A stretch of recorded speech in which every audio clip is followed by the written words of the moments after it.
Imagine a life where you are stress-free, anxiety-free, and you're able and capable of using all your cognitive functions to its fullest potential. Today, I want to introduce you to my topic on why it is important to just overall have a good mental health. Based on my survey, my audience survey, all of you determined and concluded that we do in fact all share the common in which it's stress. On my survey, 7 out of 10 of you were in fact wanting to be able to achieve more. It also revealed that on a scale from 1 to 10, you guys determined that 7 is our number in determining how satisfied we are with life. Dealing with anxiety and depression is very hard, and it tends to be harder as we get older.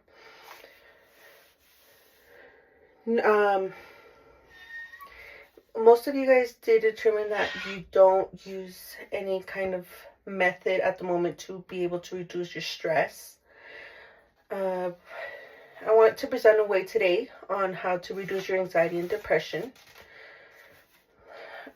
My part of credibility I want to show you guys is, as a college student, I am also, like you guys, busy with life, work, and other aspects in life.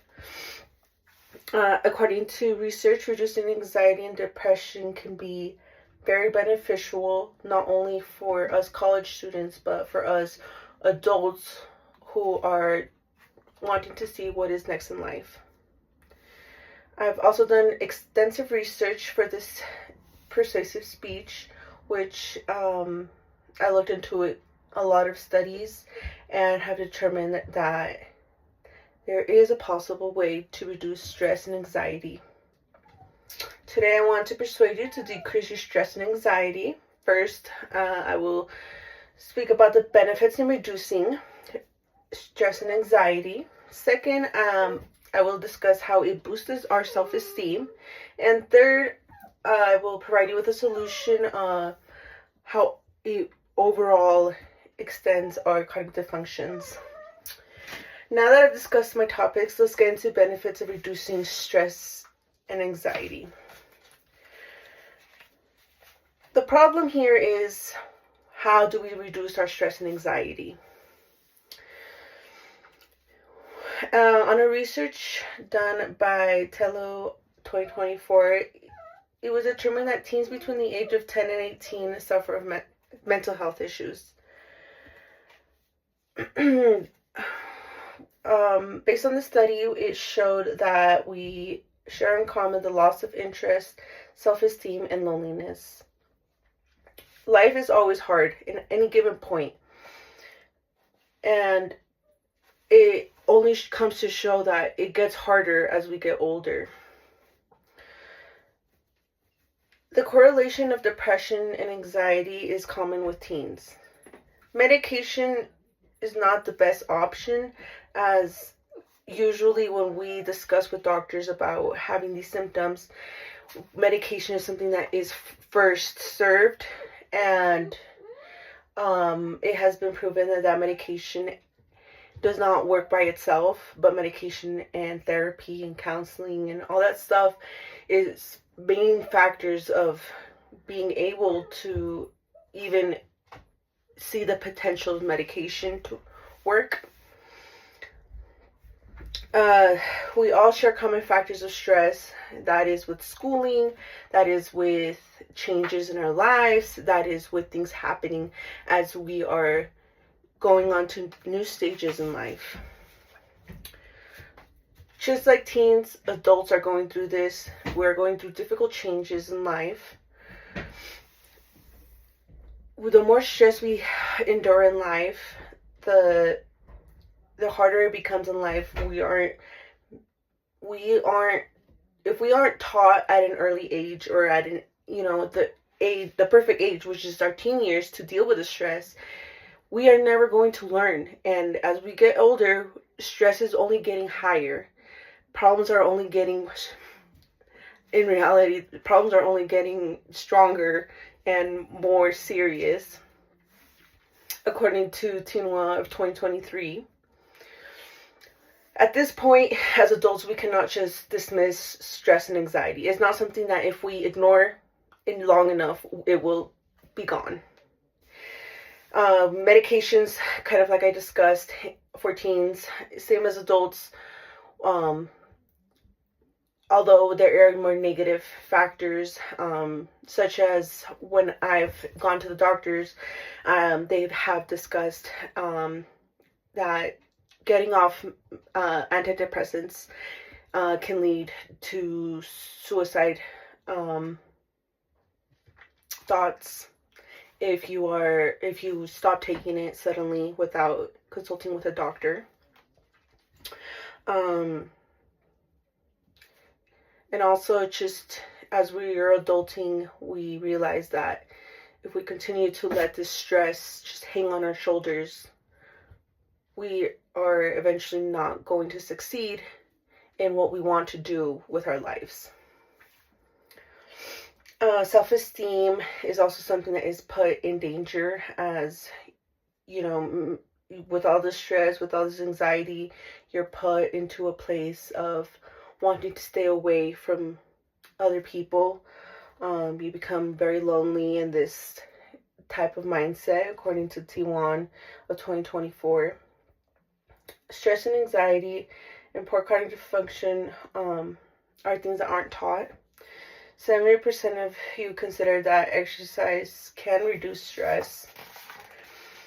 The lack of something that I did notice in this survey was the lack of wanting to solve the issue of stress. That's why now I want to talk to you guys about how we can consider to fix this. Something that is one of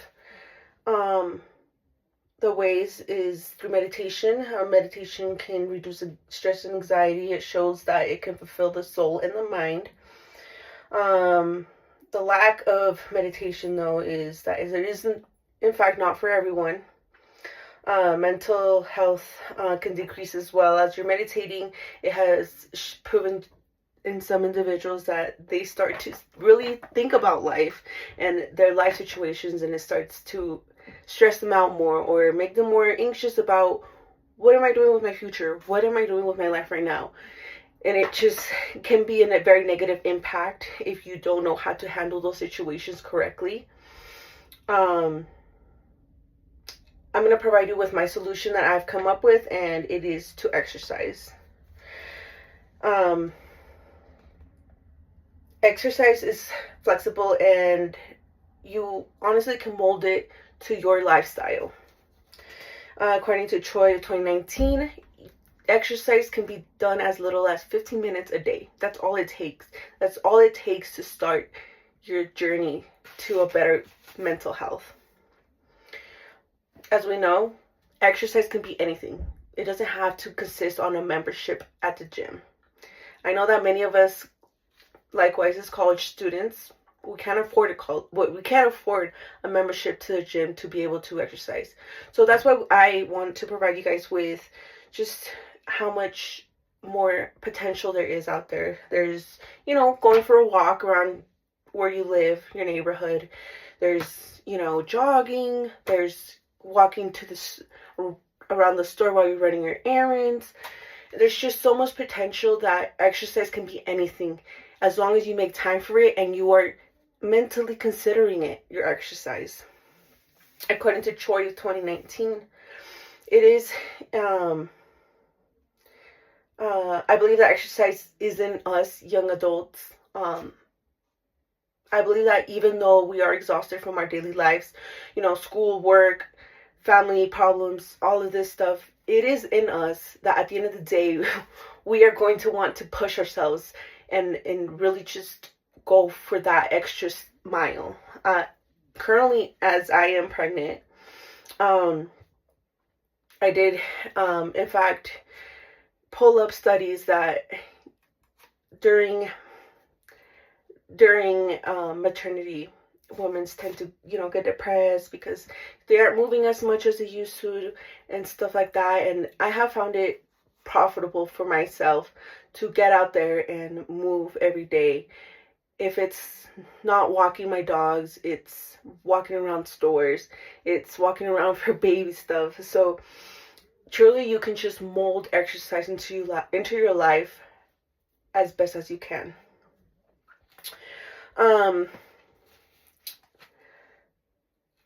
As we know, that we get too busy with life already. I want to show you to minimize the problem. I want to refute 2 ways by minimizing the problem and showing consistency with this claim. First, I want to minimize the idea of it takes too much time up. In reality, you don't have to go crazy. Like I stated, 15 minutes will do a day. It's really easy. It's just 15 minutes. You get out there, you walk your dog, you are listening to your lecture, whatever it is. It's that easy to just step out for a moment, Exercise can be done at any time. There's no set time of when you can do exercise and when you can't. And like I stated, exercise is such a broad field. There's so many things to do, and you don't have to limit yourself. Next, I'm going to expose the inconsistency in the claim of not having enough time. Lack of time in the survey did determine that even though there's lack of time, most of you guys did state that you guys all find a way to exercise. If it's not 1 hour, it's up to 5 hours a week. And honestly, that is good. You don't have to push yourself to do any more of that. You don't have to go crazy. I do want to state that although there's no time in our lives, like I stated, we don't have to go crazy. Now that I've showed you these reasonings, I want to show you how it would look like. Starting by the negative visualization, imagine continuing such a bad habit of life. You don't want to continue that. You don't want to continue being in such a negative space. Imagine just having this class work overload and having to avoid going out because you just don't feel confident about yourself.